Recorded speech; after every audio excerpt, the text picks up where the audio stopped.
Two winning list and one runners-up list on show today, as Space Wolves are finding their flow quite nicely since their Codex release. In this video, we're going to take a look at these podium lists, the unit and detachment choices for each, how they might play, and how this reflects on Space Wolves as a faction at this time. Welcome to my mini Grimdark.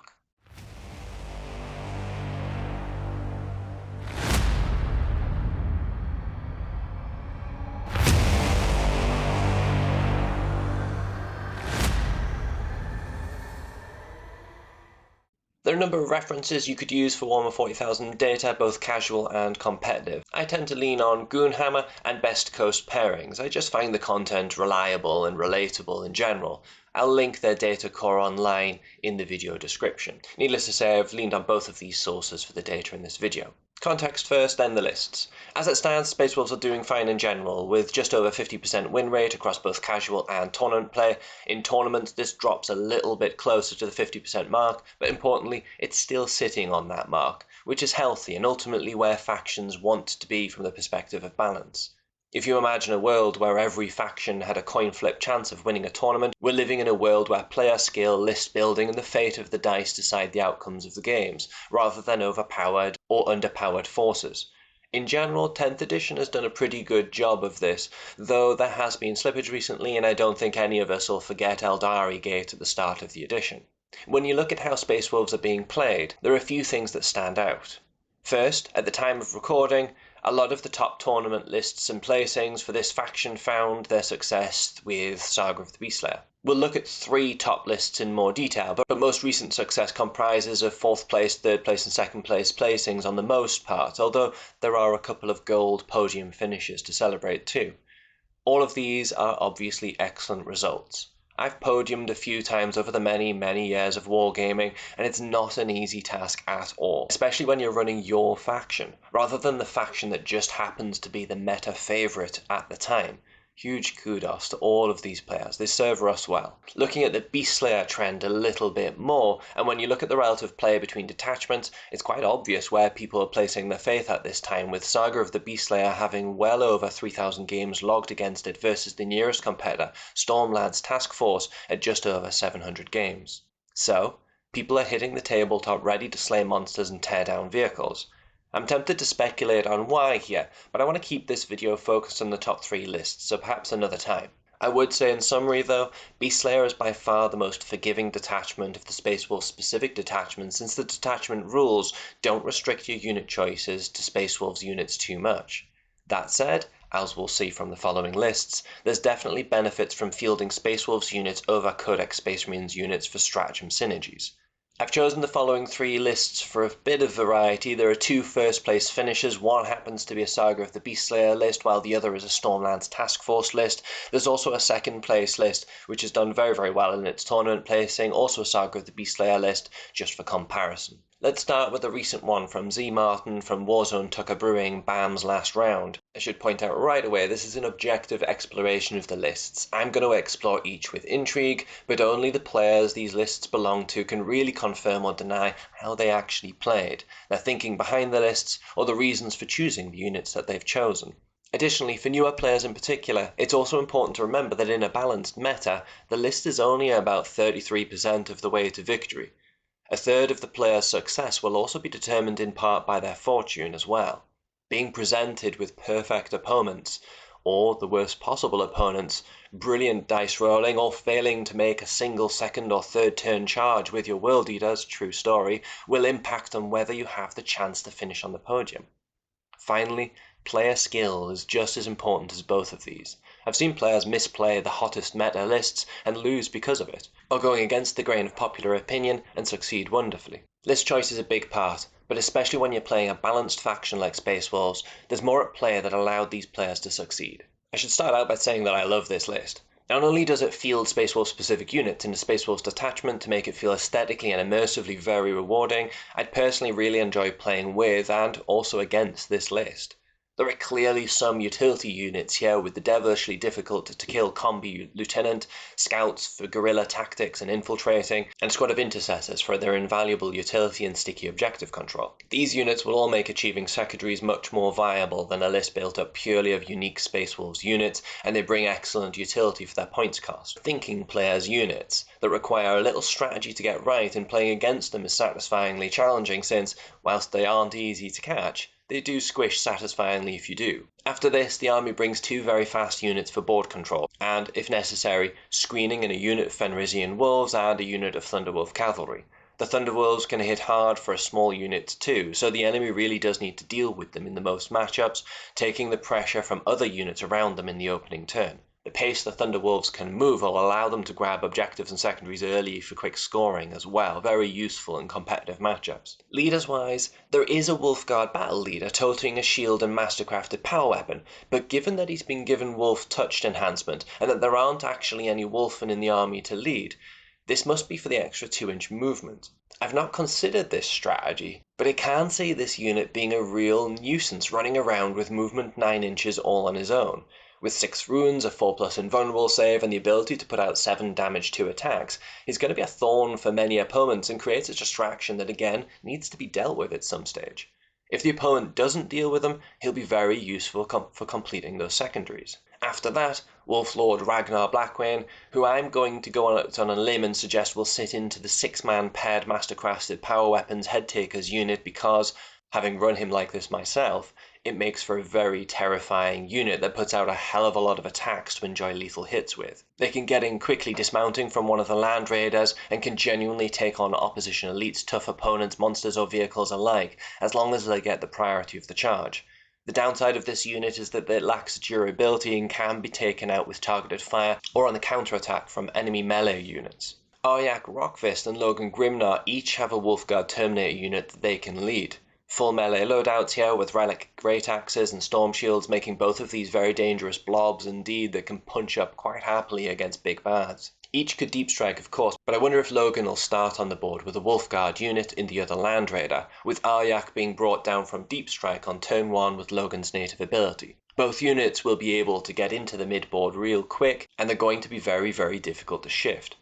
This is further enhanced by the damage outputs of both Land Raiders, which can put out serious damage with those multi-melter and las cannons. Some armies just won't have the range damage output to split the resources across all 4 of these durable units effectively, and targeting down one over another just frees up threats. Worth reminding you of Ragnar and those headtakers. They're much more fragile units, as I've mentioned, but having Terminators chewing up the midboard, chaff screen units like Fenrisian Wolves and Thunderwolf Cavalry, along with nuisance units like Scouts and Lieutenants with combi weapons, is going to present the opponent with so many fiddly or tough targets to try and deal with that those headtakers are going to have a real opportunity to get forward and into combat to deal a lot of lethal hits. Ragnar giving the headtakers advance and charge gives them a big threat range too, so once they disembark, they won't take long to get into combat. After that, the 2 aforementioned Land Raiders provide ample transportation and nasty firepower. Supporting them, and Gladiator Reaper brings twin-link devastating wounds shooting with its onslaught cannon, with sustained hits too against infantry and lethal hits from the detachment against characters, units, monsters or vehicles. This tank loves 6s. And of course, everything in the list has access to lethal hits against monsters, vehicles, and characters. Once the army kills half of the characters, monsters, or vehicles in the opposition's army, lethal hits goes on everything. The entire army has access to a reactive move stratagem and thunderous pursuit for a CP. So that battle leader we talked about earlier, if a unit does move within 9 inches of him, he can move 6 inches to reposition, screen, or just hide away to fight on his own terms. Ragnar and the Headtakers love this one too, so they can select their charges, and Scouts could take advantage of this stratagem to keep their guerrilla tactics ability active, giving them a d6 reactive move. There's a lot going on in this list, and it's absolutely not an easy list to run. It combines a number of important units that might actually be very vulnerable if they're wrongly positioned or left out in the open. I really like the spread of short-range threat and board control available to this force though, with a focus on strong, impactful infantry units complemented by transports and utility units. Congrats to Z Martin for an awesome list and a 5-0-0 finish. Next is another Saga of the Beastslayer list. This one came in second place, and it has some similarities to the first, but it also has some key differences from the one that we've looked at. Callum German brought 2 Ballistas Dreadnoughts in the backfield for a ranged threat in this list. These 2 units combined for just 280 points, and they're going to be a relative pain for many armies to deal with that investment in mind. But for the damage they can do, they're a real threat that can't really be ignored. I enjoy these units personally for Space Wolves. Really good return for the points, and with the right dice, they can cap opposition dreads and range support or weaken monsters and vehicles to finish in melee by the rest of the force. We've again got an Intercessor squad for that cheap utility unit, the usefulness of which really can't be overestimated for just 80 points. Callum's then gone pretty hard on fast attacks with 2 units of 3 Thunderwolf cavalry and a unit of 5 jump pack intercessors. All 3 of these units hit particularly hard on the charge, move fast, but are just about expendable enough to be thrown forward to engage and lock up enemy units if the need calls for it. The assault intercessors with jump packs are excellent at secondaries, of course. Those jump packs allow them to reposition easily across the battlefield. They'll all be supported in screening by a 3-wolf strong hunting wolves unit from the head takers too. You've basically got 4 units that can spread across the board fast early in the game. Character-wise, Ragnar, Blackmane and a battle leader have a unit of 3 head takers and a unit of 20 Bloodclaws to choose from. I suspect strongly that Ragnar is with the Bloodclaws. This is a menace of a unit. The sheer weight of numbers advancing behind the aforementioned fast attacks and supported by deep striking Terminators makes them a very difficult unit to take down, since the opponent probably won't dedicate the necessary resources to do so. Most players that haven't played against this block before will underestimate it. Thing is, with Ragnar leading them, the 20 Bloodclaws will combine for up to 80 attacks themselves, hitting on 3s. Against monsters, characters or vehicles, they get lethal hits from the detachment, and for just 1 CP, they can also get +1 to wound from stratagems. Ragnar then gives them re-rolls on their wound rolls, and they already can advance and charge natively. If they need extra speed for a CP, they can perform a surge move in this detachment when they take casualties to enemy fire. On the charge, Ragnar then adds 10 attacks hitting on 2s with strength 6, AP -3 and damage 2.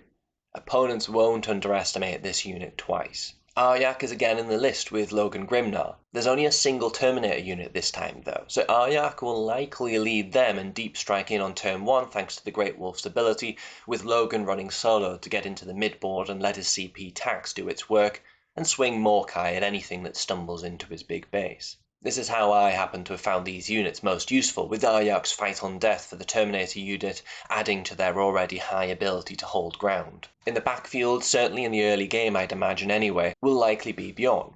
His assault cannon gives him infantry killing capability from range, but more importantly, his special ability generates CP for the army. You'd want to keep him alive for this to do its thing. You've then got 2 hard-hitting melee missiles in a unit of 5 Wolfen with shields and a unit of 3 head takers with paired mastercrafted power weapons. The head takers, assuming they're being led by the battle leader, have 18 attacks now with sustained hits 1, hitting on 3s with strength 5, -2 AP, damage 2 between the 3 of them. They'll get to re-roll their hit rolls of 1 in melee too, again thanks to the battle leader. And this is all before we even consider the battle leader's melee profile. This is a small unit that can pack a real punch. Both they and the Wolfen are great for assassinating enemy elites, tearing chunks out of monsters and vehicles with support from the dreadnoughts at range, or counterattacking enemy units that have engaged the cavalry wolves or intercessors. The final list I've selected is very different again and took first place at the Bedburg Barn Battering in Germany. This one is a Stormlance task force, and boy does it come with all the trimmings. Keep in mind as we go through this list that everything has advance and charge due to the detachment rule. At the forefront you've got 3 units of Thunderwolf cavalry, 2 units of 6 and a unit of 3, all with storm shields for some extra durability. These are already fast units with movement 12 inches, and with access to full throttle, one unit can move 21 inches for 2 CP and then charge. Even having to navigate terrain, this unit can hit almost anywhere if the moment calls for it. Alternatively, even more scary perhaps, you can give the unit Lance for a single CP and that +1 to wound on the charge. With 6 models combined, the Wolves weigh in with 18 attacks hitting on 4s with strength 5, AP -1 and damage 1. On the charge, the Wolf Guard themselves hit with a combined 24 attacks hitting on 3s, strength 5, AP -2 and damage 3, when you factor in their native ability for charge bonus. They hit very fast, and they hit very hard, and locking up enemies quickly on their own side of the table supports board control in a big way for the rest of the force. We've got an intercessor squad, and they'll do what they do. Nice. And there's that stealthy lone operative lieutenant with combi weapon with his reactive moves and can't be targeted outside of 12 inches, etc. He'll buzz around doing secondaries and being annoying for the opponent in general, and they won't be able to do anything about him, or if they do something about him, it's going to take a disproportionate amount of effort to do so. The rest of the characters cut and paste from the other lists on the most part. Aryak to drop down on turn 1 in a squad of Wolfguard Terminators thanks to Logan. Logan will also solidify things in the mid-board with his melee presence and apply his CP tax to support the units there. Ragnar and a Wolf Priest are the other two leaders, and they have 2 units to choose from. A 6-man strong Headtakers unit with paired mastercrafted power weapons, and a unit of 10 Bloodclaws. Ragnar will get and give rerolls to wound for the Bloodclaws, and his advance and charge buff for the Headtakers would be wasted in this detachment. On top of that, the Wolf Priest's Healing Bombs ability is better utilised with Headtakers. Also, they'll love +1 to wound on all of their attacks. With all of this in mind, I'd suspect Ragnar is charging headlong into the foe with the Bloodclaws to deal a disproportionate amount of damage, whilst the Wolf Priest helps the Headtakers take on elite units from the opposition. 2 very dangerous melee units, and they'll churn light to medium infantry in particular, but with their leaders, they can hit up against tougher foes quite happily. 3 units of 5 Wolfen with Storm Shields. With advance and charge thanks to the detachment rule and rerolls of 1s to hit thanks to their death totems, each unit comes with a combined 10 attacks, hitting on 3, strength 5, AP -2, and a thumping 3 damage. That's 5 very nasty melee units, falling in behind the Thunderwolves to countercharge or menace anything that dares to charge them, backed up by durability of Terminators. Very little range support in this army, although Bjorn's Hellfrost cannon can pack a punch against most opponents. Truthfully, it probably won't matter in most matchups since this army moves so fast and can force the enemy into melee engagement. Another tough one to use right, since there's lots of units here that would be vulnerable if they're caught in the wrong scraps, or left out in the open by poorly planned out charges. Advance and charge army-wide makes Stormlance Spearhead an excellent choice for Space Wolves since it lends into their melee focus. It frees up CP as well, since that would otherwise be spent on re-rolling longer charges, or poor advance rolls, or applying stratagems to achieve advance and charge elsewhere. The key for all of these lists, for me, is that they all have very strong board control. You could almost map out where each of the units taken here is likely to find itself on the battlefield in the early turns between home deployment zone mid-table and engaging the enemy close to the opposition deployment zone. You'd find that it's a pretty even spread. Even though Space Wolves don't generally have massive amounts of durability, their maneuverability and capability in the exchange game makes them a real match against most opponents where board control is concerned. These 3 lists then go the extra step and have hired in some very capable utility units from Codex Space Marines to support them in achieving secondaries, and, with 2 of the lists, range support and transports. 3 areas that Codex Supplement Space Wolves is definitely lacking.